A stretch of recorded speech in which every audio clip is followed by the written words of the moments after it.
하나님 감사합니다. 또 주님의 은혜 가운데 또 주님 한 주간의 거리 사역 잘 마무리하고 또 오늘 목요 모임으로 주님 모였습니다. 여러 가지 어제 수요일 날 또 우리가 나누면서 여러 가지 주님 기도 제목이 많아졌습니다. 주님 몸이 불편한 또 사람들도 있고 또 우리 이로의 형제들 빨리 주님 건강 회복할 수 있도록 잘 쉬고 건강 회복할 수 있도록 도와주시고 또 구원이 형제도 하나님 많이 힘들 텐데 주님 또 주님 그런 어려운 상황에서도 주님 포기하지 않고 주님 건강 빨리 잘 회복하고 또 주님 다시 함께 사역할 수 있도록 또 많은 사람들이 기도해주고 후원해주고 이 모든 것 또 감사함으로 받게 하시고 하나님 빨리 회복할 수 있도록 도와주시고 또 우리가 한 마음으로 함께 또 이렇게 기도하고 있습니다. 하나님 아버지 또 이 시간 또 주님의 말씀을 또 함께 주님 나누려고 합니다. 주님 함께하여 주시고 또 이 시간 주님의 또 음성으로 들을 수 있도록 주님 부족하지만 저를 붙들어 주시고 주님 이 시간 다시 한번 우리가 주님의 뜻이 무엇인지 이 사역을 향한 우리 각자 인생을 향한 주님의 음성으로 좀 받을 수 있도록 인도하여 주시옵소서. 감사하며 예수님의 이름으로 기도합니다. 아멘. 요한복음 1장 35절에서 51절까지 뭐 금방 읽으니까 우리 한 절씩 이렇게 이쪽으로 이렇게 한 바퀴 돌아가면서 한 절씩 돌아가면서 읽으면 좋겠습니다. 또 이튿날 요한이 자기 제자 중 두 사람과 함께 섰다가 예수께서 건의심을 보고 말하되 보라 하나님의 어린 양이로다. 제자가 그의 말을 듣고 예수를 따르거늘 그때 예수께서 돌아서시어 그들이 따라오는 것을 보시고 그들에게 말씀하시기를 너희가 무엇을 찾느냐 하시니 그들이 주님께 말씀드리시기를 랍비시여 어디에 거하시니까 하니 예수께서 이르시되 와서 보라. 그러므로 그들이 가서 계신 데를 보고 그날 함께 거하니 때가 10시쯤 되었더라. 요한의 말을 듣고 예수를 따르는 두 사람 중에 하나는 시몬 베드로의 형제 안드레이라. 그가 먼저 자기의 형제 시몬을 찾아 가라되 우리가 메시아를 만났다 하고 메시아는 번역하면 그리스도라. 데리고 예수께로 오니 예수께서 보시고 이르시되 내가 요한의 아들 시몬이니 장차 게바라 하리라 하시니라. 게바는 번역하면 베드로라. 이튿날 예수께서 갈릴리로 나가려 하시다가 빌립을 만나 이르시되 나를 따르라 하시니 빌립은 안드레와 베드로와 한 동네 베세다 사람이라. 빌립이 나다나엘을 찾아 이르되 모세가 율법에 기록하였고 여러 선지자가 기록한 그 일을 우리가 만났으니 요셉의 아들 나사렛 예수니라. 나다나엘이 이르되 나사렛에서 무슨 선한 것이 날 수 있느냐. 빌립이 이르되 와서 보라 하니라. 예수님께서 나다나엘이 자신에게로 오는 것을 보시고 그에 관하여 말씀하시기를 보라 참 이스라엘 사람이로다 그의 속에 간사함이 없도다 하시니 나다나엘이 이르되 어떻게 나를 아시나이까? 예수께서 대답하여 이르시되 빌립이 너를 부르기 전에 내가 무화과 나무 아래에 있을 때 보았노라. 나다나엘이 대답하되 랍비여 당신은 하나님의 아들이시요 당신은 이스라엘의 임금이로소이다. 예수께서 대답하여 이르시되 내가 너를 무화과 나무 아래에서 보았다 하므로 믿느냐. 이보다 더 큰 일을 보리라. 또 이르시되 진실로 진실로 너희에게 이르노니 하늘이 열리고 하나님의 사자들이 인자 위에 오르락 내리락 하는 것을 보리라 하시니라. 아멘. 오늘은 본문 읽은 말씀을 중심으로 해서 제자란 무엇인가라는 제목으로 잠깐 말씀을 좀 나누려고 하는데요. 저번 주에 이제 오늘 세 번째인데 요한복음, 요한복음의 주제가 뭐라고 그랬죠? 요한복음 쓴 목적, 사도 요한이. 우리 여기 이 목사님이 우리 같이 훈련 받을 때 요한이었어요. 요한. 난 야고보, 이게 베드로 뭐 이렇게 있는데 요한이었었어요. 맞죠? 네. 그때 요한이었죠. 예. 우리끼리 이제 별명을 지어줬었는데.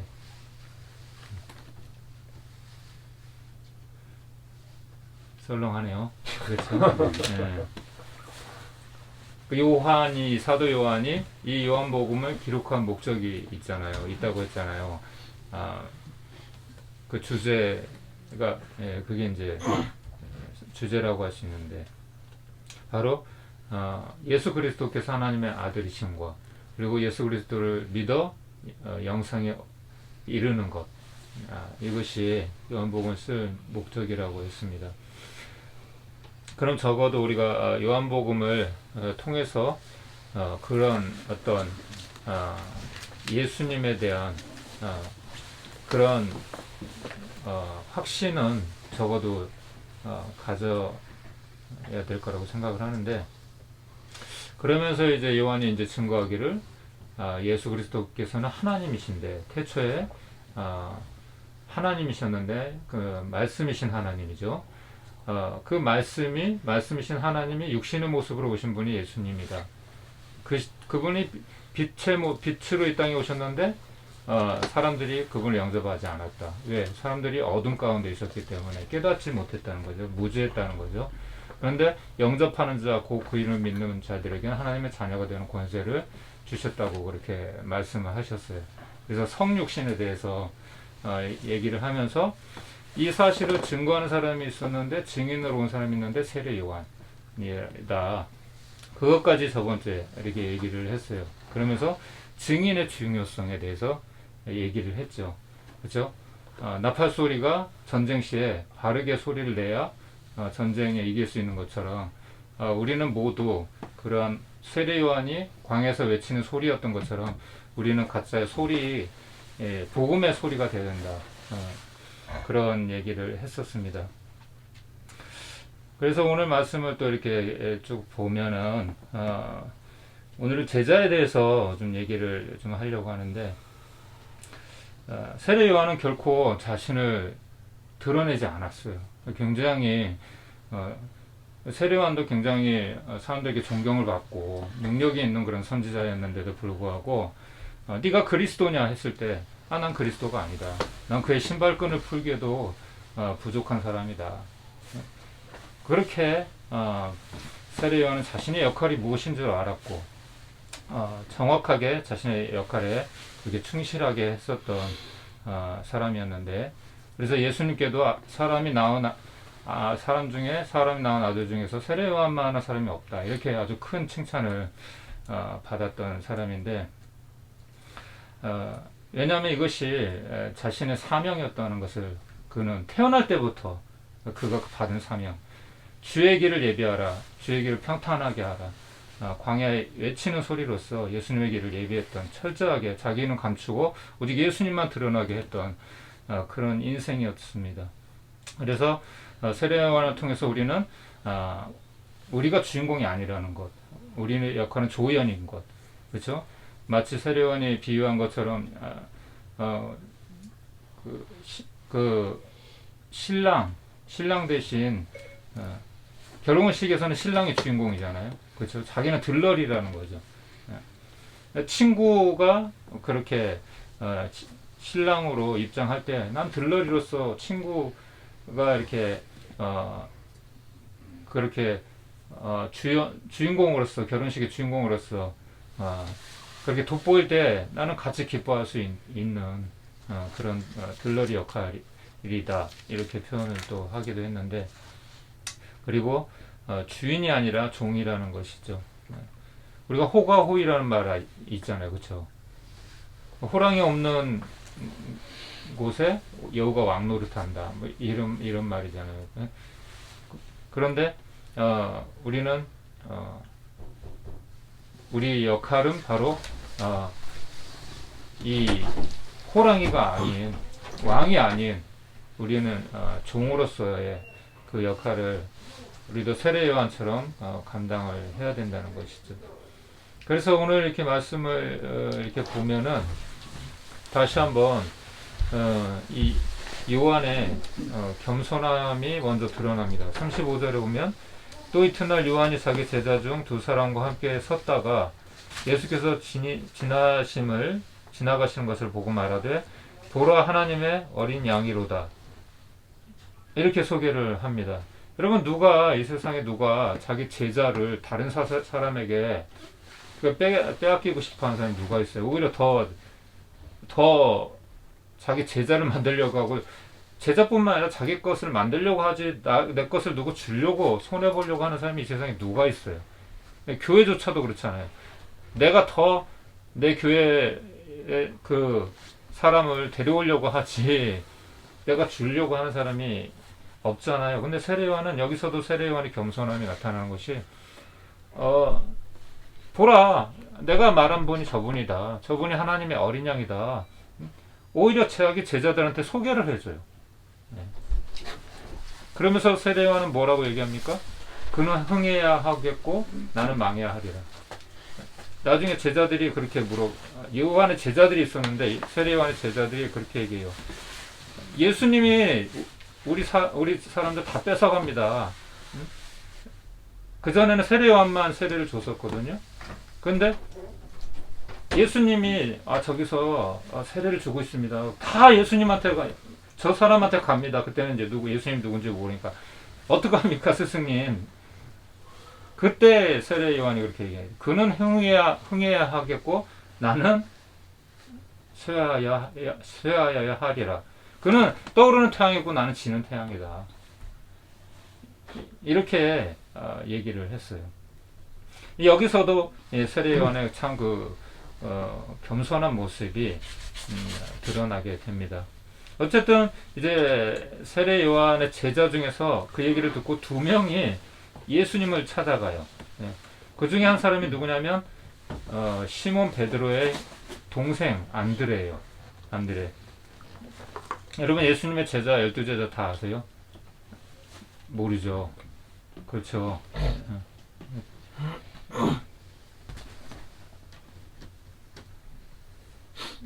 다 기억 못하죠. 그렇죠.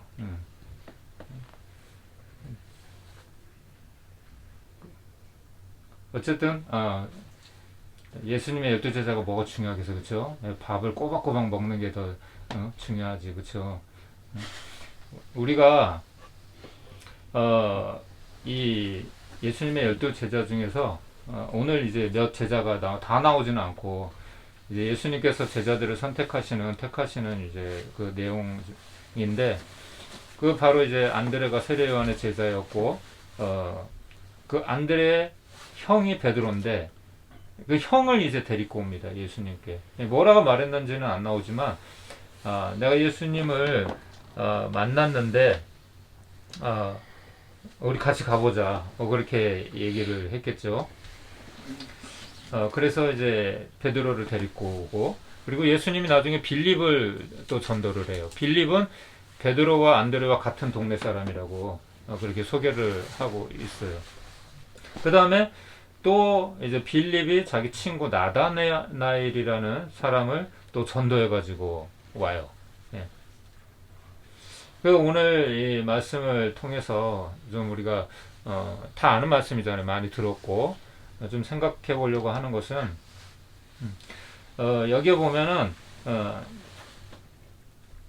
중요한 이제 예수님이 제자를 세우시는 이제 공생의 사역을 시작하시면서 이제 제자를 세우시는데, 그 제자를 세우시는 이유가 뭔지, 제자가 왜 필요한지. 여러분, 예수님이 혼자서 일을 할 수 있을까요, 없을까요? 하고도 남죠. 그분 하나님이잖아요. 무에서 유를 창조하신 하나님이잖아요. 그분에게 무슨 제자가 필요가 있어요, 여러분? 사실 그렇지 않거든요. 근데 예수님은 제자를 세우신 이유가 있어요. 우리를 이렇게 성도로 불러주고 제자로 세우시는 이유가 있다는 거죠.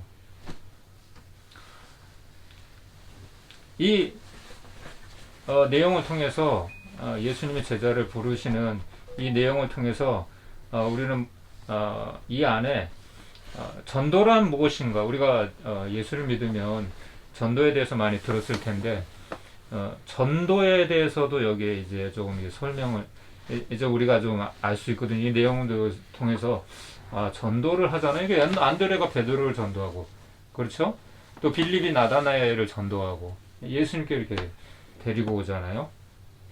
그래서 이제 이 내용을 통해서 좀 전도에 대해서 한번 생각을 해보려고 하는데, 전도를 왜 해야 되는가? 여러분 전도해 본 적 있으세요? 사람들에게 예수님 믿으세요, 교회 갑시다 이렇게 전도해 본 적 있나요? 전도는 왜 해야 되는가? 먼저 전도는 상급이 있다는 거예요. 일단 전도에는 상급이 있다는 거예요. 다니엘서 12장 3절을 한번 찾아서 한번 읽어주시겠어요? 다니엘서 12장 3절. 오늘 말씀의 내용 중에 이제 예수님이 제자를 세우시는데 그 가운데 이 전도에 대한 그 내용도 포함이 되어 있어요. 그래서 전도에 대해서도 한번 좀 생각을 해보려고 하는데, 다니엘서 12장 3절. 지혜 있는 자는 궁창의 빛과 같이 빛날 것이요 많은 사람을 옳은 대로 돌아오게 한 자는 별과 같이 영원토록 빛나리라. 아멘. 여기 보면은 지혜 있는 자는 궁창의 빛과 같이, 궁창은 하늘이죠. 하늘의 빛과 같이. 그리고 많은 사람을 바른 대로 옳은 대로 인도하는 사람은 하늘의 별과 같이 빛날 것이다.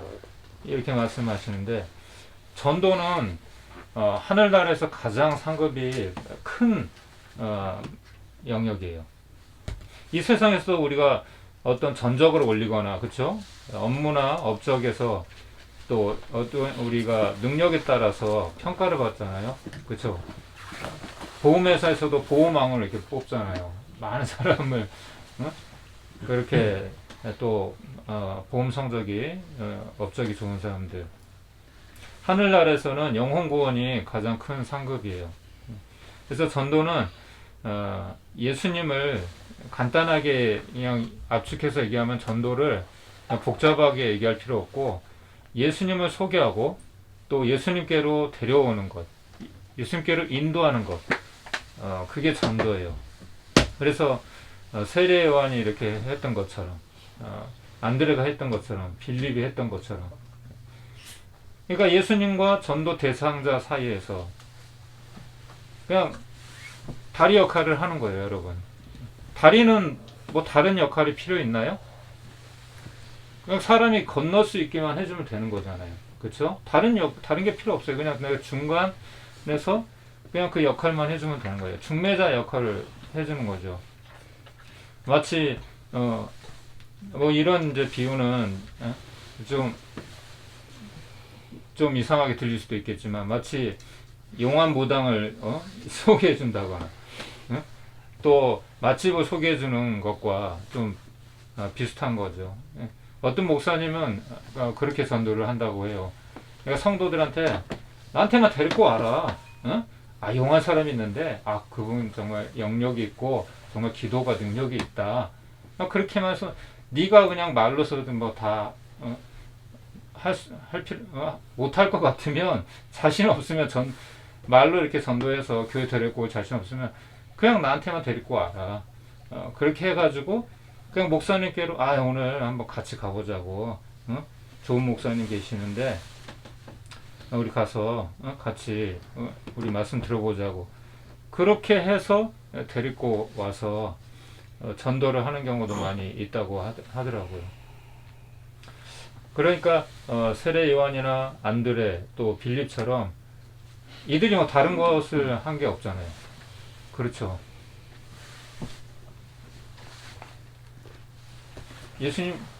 그냥 예수님께로 그냥 이 세례 요한이 예수님을 소개하고 또 예수님께로 또 인도하고, 그냥 그게 전부였잖아요. 그래서 이것이 전도다. 여러분, 전도가 굉장히 상급이 이게 아주 높은 것인데,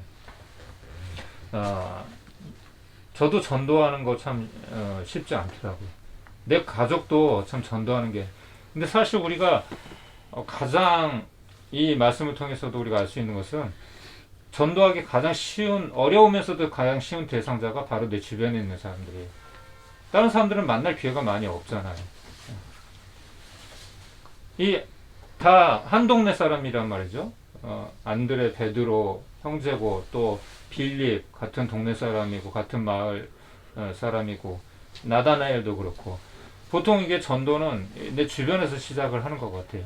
너무 멀리 생각하지 말고 그냥 여러분 부모, 형제, 그냥 친구들 이렇게 먼저 시작하면 좋을 것 같아요. 근데 그런 기회가 있었는데 저번 주에도 얘기했지만, 우리가 그런 사람들한테 우리가 복음을 전할 기회가 있었고 당연히 해야 되는데 그렇지 못했을 때 그 책임은 누구한테 있다고요? 나한테 있다고 그때 분명히 이렇게 말씀을 드렸죠. 에스겔에게 하나님께서 네가 그 사람에게, 아무리 악한 사람이라도 그 사람에게 복음을 전해서 그 사람이 돌이키지 않으면 그 사람 책임이지만, 만약에 그 사람에게 네가 복음을 전하지 않아서 그 사람이 지옥에 가게 된다, 망하게 된다, 그럼 난 책임을 너에게 묻겠다. 그러면서 파수꾼의 역할에 대해서 제가 말씀을 드렸잖아요. 그러니까 전도는 사실 우리가 몰라서 그런 거지, 내가 하고 싶으면 하고 하기 싫으면 안 하고 그런 게 아니에요. 당연히 우리가 예수 믿고 구원받은 사람으로서, 하나님의 은혜를 먼저 경험함으로써, 한 사람으로서 당연히 해야 되는 거예요. 제가 이렇게 뭐 떠들어서 억지로 해야 되는 게 아니라 당연히 내가 정말 만달란트를 빚진 자로서 당연히 해야 되는 것이죠. 그래서 예수님이 우리를 부르신 이유가 뭔지 바로 여기서 우리가 알 수가 있는 것이에요. 제자를 부르신 목적이 있어요. 아까도 얘기했지만 하나님께 우리는 사실 뭐 크게 도움이 안 돼요. 오히려 죄만 짓고 방해만 되지. 마치 어린아이가 아빠 일을 도와준다고, 아빠 내가 더 어린아이가 아주, 아빠 내가 정말 호기심에 뭐 도와주고 싶어, 내가 망치질 할게, 자기가 아빠가 하는 거 보니까 하고 싶어. 도움이 돼야 안 돼요? 오히려 방해만 되죠. 애 손 다칠까봐 걱정만 되고. 그렇죠? 우리도 사실 그런 때가 더 많잖아요. 하나님 일 한다고 합시고 내 영광만 드러내려고 하고, 그런 경우가 많단 말이에요. 하나님의 일이 오히려 방해가 돼. 그런데 왜 하나님은 굳이 우리를 필요로 하실까요? 예수님은 왜 굳이 이 제자들 나중에 여러분 보세요. 제자들이 역할을 제대로 하지 못하잖아요. 나중에 엉뚱한 소리만 계속하고, 맨날 서로 이게 내가 누가 높으냐 이렇게 서로 치고받고 싸우고, 나중에 예수님 부인하고 다 도망가고, 결정적일 때는 무슨 도움이 돼요? 이 제자들이. 바로 제자를 부르신 목적은 뭐냐면 우리에게 복을 주시기 위해서요. 이 사실을 우리가 알아야 돼요. 요한복음 15장 16절 우리가 저번 주도 우리가 말씀을 드렸지만, 예수님 뭐라 그러셨어요? 너희가 나를 택한 것이 아니라 내가 너희를 택하여 불러 세워놨나니 이는 너희가 가서 과실을 많이 맺게 하려 함이니라. 누구를 위해서 그런 것이에요? 예수님이 제자를 위해서 그런 거예요. 너희로 가서 많은 열매를 맺게 하려 함이니라. 왜냐하면 예수님을 떠나서, 우리는 주님을 떠나서는 열매를 맺을 수가 없으니까. 나는 포도나무고 너희는 가지. 너희가 나를 떠나서는 아무것도 할 수 없다. 주님 안에 거해야 된다는 그 사실을 말씀하시면서, 너희가 나를 택한 게 아니야. 내가 너희를 택한 거야. 우리 중에 누구도 내가 스스로 깨달아가지고 하나님을 찾은 사람은 없어요. 다 하나님의 은혜로 우리가 어떤 모양으로든, 친구를 통해서든지 내 마음이 그렇게 가고 싶어서든지, 누구도 스스로 간 사람은 없어요. 하나님의 인도하심이, 보이지 않는 손길로 우리를 교회로 인도하셨고 여기까지 인도하셨고, 프레이포유 사역도 마찬가지고, 여기 누구도 그냥 내가 오고 싶어서 내 발길로 온 거 아니에요. 다 성령님께서 인도하신 거예요. 예. 그리고 창세기 1장 28절에 보면은 어떤 말씀이냐면 이 세상 하나님이 창조하시고 모든 것을 창조하시고 모든 만물을 모든 생물을 동물을 창조하시고 우리에게 그것을 유임하셨어요. 너희가 생육하고 번성하고 땅에 충만하고 땅을 다스려라. 그렇게 말씀을 하셨어요. 아까도 말씀드렸지만은 이 모든 거 하나님이 스스로 하실 수 있어요. 하나님은 무에서 유를 창조하시는 분이기 때문에 불가능이 없어요. 오히려 방해가 된다고. 아담과 하와가 맡겨놨더니 순종했어요, 불순종했어요? 불순종했잖아요. 우리는 그런 존재예요. 우리는 순종할 수 있는 존재가 아니에요. 시키는 대로 딱 하면 되는데 그렇게 하지 않아요. 대부분 다 이유를 달고 핑계를 대고 내가 옳다고, 내가 하나님보다 옳다고 생각을 하고 내가 하나님보다 똑똑하다고 생각하고 우리는 방해가 된다니까. 오래. 근데 우리 부르신 이유가 뭐냐? 복을 주시기 위해서 그런 거야. 아멘. 우리 삶에 열매가 있도록 하기 위해서, 우리 삶이 풍성해지게 할 수 있도록. 그래서 순종이 복이에요. 순종이. 예. 그리고 갈라디아서 3장 14절에도 아브라함에게 하나님께서 주신 이 복을 아브라함을 통해서 우리에게도 주신다 그렇게 말씀을 하시거든요. 예. 갈라디아서 3장 14절 한 분이 찾아서 읽어주시겠어요? 이는 그리스도 예수 안에서 아브라함의 복이 이방인에게 미치게 하고 또 우리로 하여금 믿음으로 말미암아 성령의 약속을 받게 하려 함이라. 아멘. 그러니까 아브라함이 이스라엘 사람이고 우리하고 상관이 없는 것 같지만 이 영적인 의미예요. 이거는 영적으로 아브라함은 우리 믿음의 조상인 거예요. 모든 믿는 사람들의. 그러니까 아브라함을 통해서 이 복이 모든 전 세계에 흘러가게 하신 거죠. 아브라함을 통해서. 그래서 우리나라도 복음을 받게 된 것이고 여기 있는 우리 모두도 이렇게 예수님을 믿게 된 것이죠. 그리고 그 복을 우리가 받고 누리고 있는 것이고 동일하게 우리도 또 다른 사람들에게 이 복을 또 흘려보낼 수 있어야 되는 것이죠. 그러니까 이 모든 것이 하나님의 결국은 우리를 택하시고 불러주시고 구원하시고 세워주신 목적이 우리에게 복을 주시기 위한 거예요. 여러분 이게 믿어지나요? 무슨 복? 내가 예수님을 믿으면서 무슨 복을 받았지? 이렇게 생각하는 사람이 있는지 모르겠지만 우리가 얼마나 많은 복을 받았는지 우리는 한번 생각해 볼 수 있어야 돼요. 그래서 아까도 말씀드렸지만 제자를 세우신 목적이 그분이 예수님이 하나님이 일꾼이 꼭 필요해서가 아니에요. 우리에게 복을 주시기 위해서 그런 거예요. 예. 그래서 마치 자녀가 부모에게 효도하고 싶은 마음이 있잖아요. 그렇죠? 아까도 얘기했지만 부모님을 내가 능력이 안 되지만 부족하지만 이렇게 도와드리고 싶은 그런 마음이 있잖아요. 그래서 심부름도 하려고 하는 것이고 아빠 구두도 좀 닦아드리고 그런 거잖아요. 그것이 꼭 뭐 용돈이 필요해서 그런 게 아니라 그냥 부모님께 내가 뭔가라도 이렇게 보답하고 나를 낳아주시고 길러주신 분에게 뭔가 이렇게 보답이라도 하려고 하는 그런 마음이 있는 거잖아요. 그런 것처럼 하나님도 우리에게 기회를 주시는 거예요. 예. 우리가 하나님께 받은 그 은혜를 우리가 보답할 수 있도록. 어떤 식으로 보답을 하나요? 보이지 않는 하나님, 전능하신 하나님은 뭐 다른 게 필요 없어요. 우리가 하나님께 뭐 헌금을 많이 한다고 해서 뭐 그게 하나님께 뭐가 어떤 뭐 도움이 되지 않을 거 아니에요. 그렇죠? 그 작은 게 우리는 바로 내 주변에 있는 사람에게 이 복음을 전해주고 그리고 내 이웃에게 내가 또 내가 받은 사랑을 또 이렇게 베풀어주고 그런 방식으로 우리 주변에 있는 사람들, 바로 우리가 섬기는 뭐 그런 이제 연약한 사람들, 그런 사람들을 도와주는 이 방식으로 우리가 하나님을 섬기는 거예요. 그래서 어제 손 목사님도 그렇게 얘기하셨잖아요. 우리가 이 현장에서 하는 일은 이 하나님이 이곳에 계시기 때문이다. 예. 바로 그 일 때문에 그 한 분 한 분이 예수님의 모습으로 와 있는 거라는 거죠. 예. 저도 이제 그런 생각을 하고 나오거든요.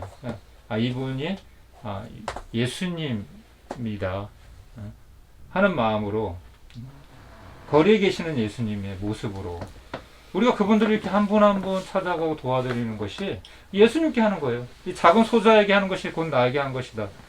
그렇게 말씀하신 것처럼. 그래서 오늘 말씀을 통해서 예수님의 제자가 굳이 필요할까, 나는 한번 이 말씀을 보면서 그런 생각을 한번 했어요. 우리가 오히려 동업이 안 되고, 나 자신을 봐도 그렇고 오히려 방해가 되고 서툴고 참 아무것도 할 수 없는 그런 자인데, 가진 것도 없고, 왜 도대체 나를 자녀 삼아 주셨을까? 왜 제자로 불러 주셨을까? 한번 여러분 생각을 해봤어요? 내가 잘나서? 아니라는 거죠. 우리를 사랑하시기 때문에 그런 거죠. 우리 사랑하셔서 어떻게? 우리 복을 주시기 위해서 그런 거죠. 우리에게 기회를 주시기 위해서. 그렇게 넘어지고 또 실패하고 실망을 시켜도 우리를 포기하지 않으시는 그 아버지의 마음이라는 것이죠. 그래서 정리해서 좀 얘기를 한다고 하면은, 제자를 세우시는 목적은, 우리는 이것을 알아야 돼요. 우리가 안 해도 누군가는 합니다. 이사야도 마찬가지예요. 저는 항상 그 생각을 해요. 내가 여기 안 나와도 누군가는 항상 그러지 않았어요? 하나님의 동역자들을 지금도 보내주고 계시잖아요. 나 아니어도 돼요. 여러분이 필요 없다는 얘기가 아니라, 또 그렇게 이해하시면 안 되고, 그럼 또 손목사님한테 제가 혼나잖아요. 그런 얘기가 아니고, 나 아니어도, 내 경험은 그렇더라. 나 아니어도 하나님은 다 세우세요, 일꾼을. 이 역사가 지금까지 어떻게 흘러왔어요? 내가 우리가 돌멩이라도 빌딩 하나 세우는데 돌멩이 하나라도 얹는 거 있나요? 제가 한때 노가도도 해보긴 하겠지만, 아니잖아요. 이 나라가, 이 세상이 이렇게 흘러오는 동안, 이렇게 세워지는 동안, 우리 역할이 그렇게 많은 건 아니잖아요, 솔직히. 더 우리보다 능력 많고 대단한 사람들 많잖아요. 내가 아니어도 이 세상은 돌아간다니까요. 그럼 어떤 사람이 복 있는 사람이야? 순종하는 사람. 아멘? 이해가 가요, 이 말이? 난 선교제 이렇게 많이 이렇게 가보는데, 거기에 선교사님들 계시잖아요. 그분들 정말 각자 사정이 다 있어요. 사연들이. 어떤 사람은 죽을 뻔하기도 하고, 정말 여러 가지 사정들이 있거든요. 그런데 그분들 딱 보면은 너무 본받고 싶고, 너무 도전도 되고 부럽기도 해요. 왜냐하면은 지금은 그 영광의 자리에 있으니까. 정말 하나님 크게 쓰임받고, 하나님께 정말 크게 쓰임받고 있잖아요. 많은 영혼을 구원하는 통로로, 많은 교회를 세우는 통로로. 얼마나 멋져요, 여러분. 안 그래요? 왜 그래요? 순종했기 때문에. 그 자리에 만약에 내가 순종하는 그 자리에 있었으면 내가 그 복을 받는 거예요. 우리도 마찬가지요. 이 사역을 통해서 우리가 그 사람들을, 노숙인들을, 좁은 방에 계신 분들을 우리가 도와주는 것 같죠. 근데 사실 우리가 공급받는 게 더 많잖아요. 안 그래요, 여러분? 여러분 그 사람들 도와주려고 나오는 거 아니잖아요. 그렇죠? 내가 뭔가 이것을 통해서 내가 공급되어지는 게 있잖아요. 은혜가 있잖아요, 여러분. 내가 그분들을 위해서 기도해 주는 것 같지만 이 일을 통해서 내가 공급을 받잖아요. 내가 더 힘을 얻잖아요. 저는 그렇거든요. 그리고 복음 전도는 내가 하고 싶으면 하고, 선택사항이 아니라 사명이다. 아멘? 사명이라는 거예요, 여러분. 지상 명령이에요. 마태복음 28장 18절 20절 뭐라고 말씀하셨어요?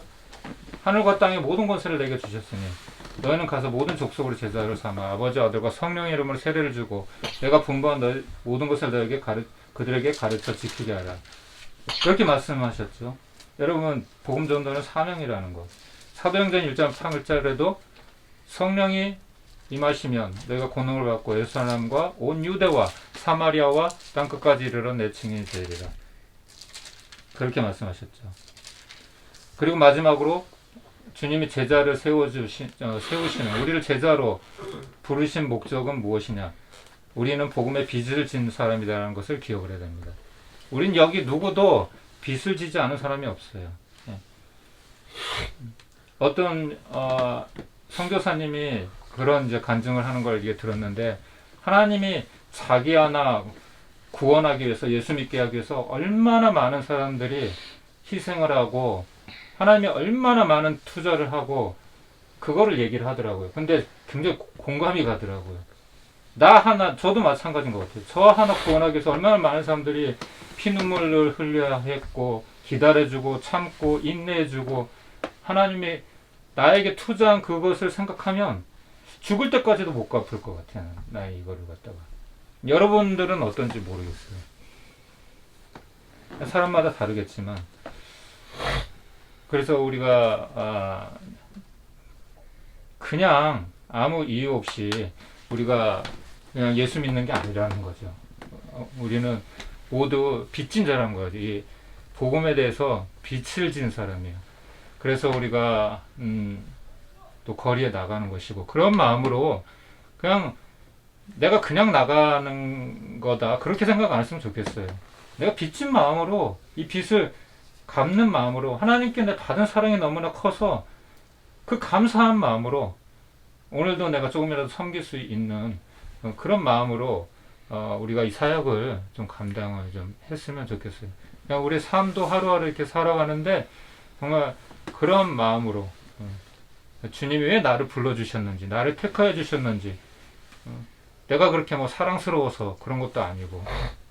그래서 마지막으로 우리에게 어떤 대가를 지불해 주셨는데, 아까 우리에게 각자에게 주님께서 많은 투자를 하셨다고 했잖아요.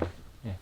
가장 큰 투자는 어떤 것일까요? 주님이 우리에게 투자한 것을 가장 큰 투자, 아낌없이 우리에게, 우리는 다 아직 깨닫지 못하고 있지만 아들 예수죠. 로마서 5장 8절에 뭐라고 말씀하셨어요? 우리가 아직 죄인 되었을 때 하나님은 우리를 사랑하신 아들 예수를 통해서 우리를 얼마나 사랑하시는지 그것을 확증하셨다, 보여주셨다고 말씀하셨잖아요.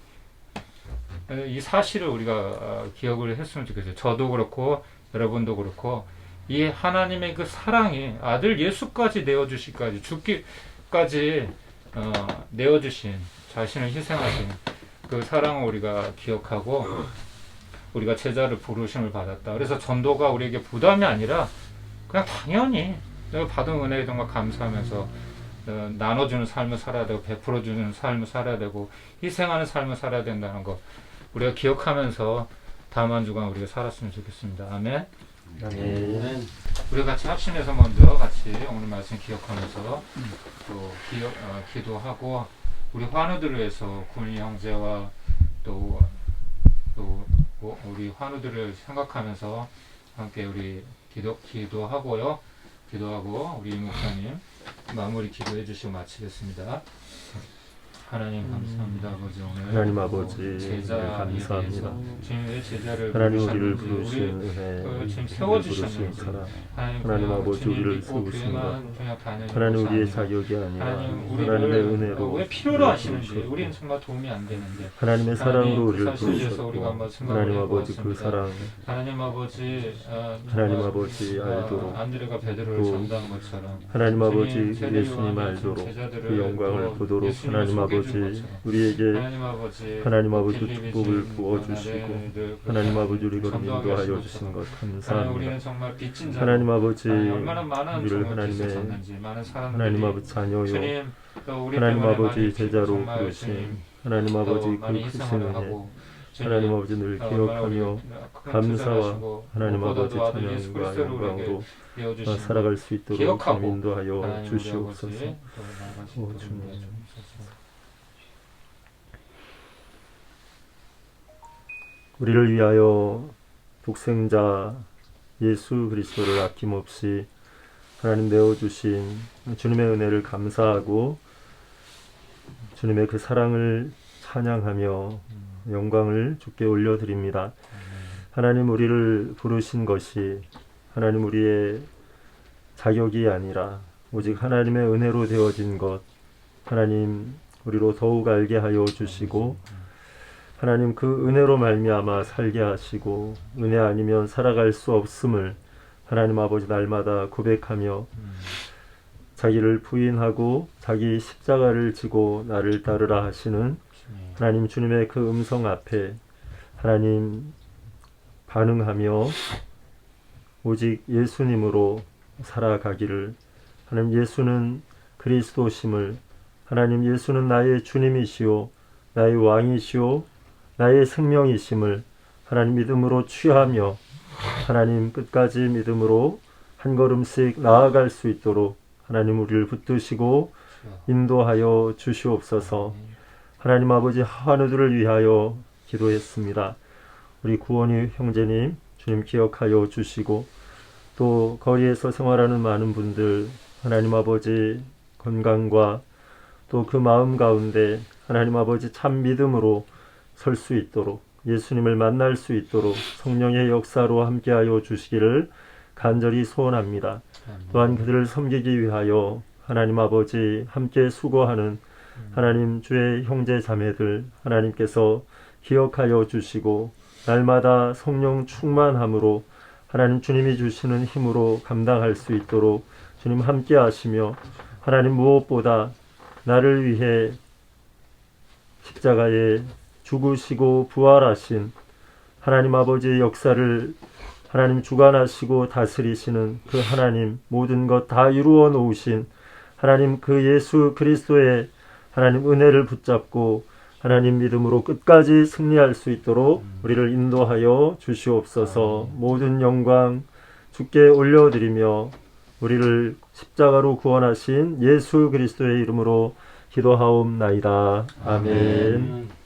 이제는 우리 주 예수 그리스도의 은혜와 하나님 아버지의 크신 사랑과 성령의 교통하심이 주님의 부르심을 받고 주님의 그 은혜 앞에 감사하며 주님을 따르기로 다짐하는 주의 사랑하는 모든 형제 자매들 머리 위에 또한 거리에서 생활하는 모든 분들 위에 온 땅 가운데 주님을 사랑하는 모든 영혼들 위해 영원토록 함께 하시기를 간절히 축원하옵나이다. 아멘.